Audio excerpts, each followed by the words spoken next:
Chilahati express ট্রেনের একটি বগি লাইনচ্যুত হয়েছে। এতে উত্তরাঞ্চলের সঙ্গে ঢাকার রেল চলাচল বন্ধ রয়েছে। এ নিয়ে আরো জানাতে সালনা থেকে যুক্ত হচ্ছেন ইফতেখার রায়হান।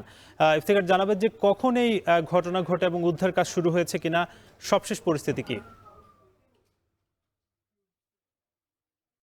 সাকিব, ঠিক বেলা ২:৩০টার দিকে যখন মৌচাক স্টেশন পার হয়ে আসে চিলাহাটি এক্সপ্রেস ট্রেনটি, ঠিক সে সময় গাজীপুরের যে শালনা এলাকায় রয়েছে টেকরিবাড়ি এলাকা, এই এলাকাটিতে মূলত ট্রেনটি হঠাৎ করে বিকট শব্দ হয় এবং এর পরপরই কিন্তু এই যে চিলাহাটি এক্সপ্রেস ট্রেনের ৪ টি বগি কিন্তু লাইনচ্যুত হয়েছে।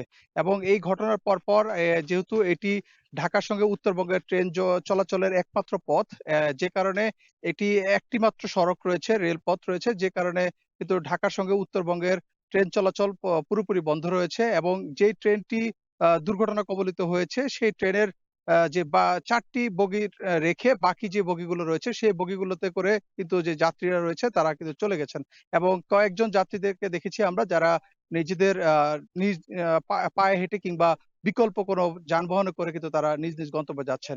তো আমরা যখন এই দুর্ঘটনার সংবাদ পেয়ে আমরা আ যারা রেল কর্তৃপক্ষের সাথে কথা বলেছিলাম তারা বলছেন যে উদ্ধারকারী ট্রেন ঢাকা থেকে রওনা হয়েছে এবং সেই ট্রেনটি এসে এখান থেকে এই ৪ টি বগি সরিয়ে নেওয়ার পরেই কিন্তু এই ঢাকার সঙ্গে উত্তরবঙ্গের যে রেল যোগাযোগ সেটি কিন্তু স্বাভাবিক হয়ে আসবে। তবে সেটি বেশ সময় সাপেক্ষ ব্যাপার বলে তারা কিন্তু জানিয়েছেন। তো সবকিছু মিলিয়ে এখন পর্যন্ত এই দুর্ঘটনার কারণে ঢাকার সঙ্গে উত্তরবঙ্গের রেল যোগাযোগ পুরোপুরি বন্ধ রয়েছে। তো এই ছিল আমার কাছে গাজীপুরের শালনা থেকে রেল দুর্ঘটনার সবশেষ তথ্য।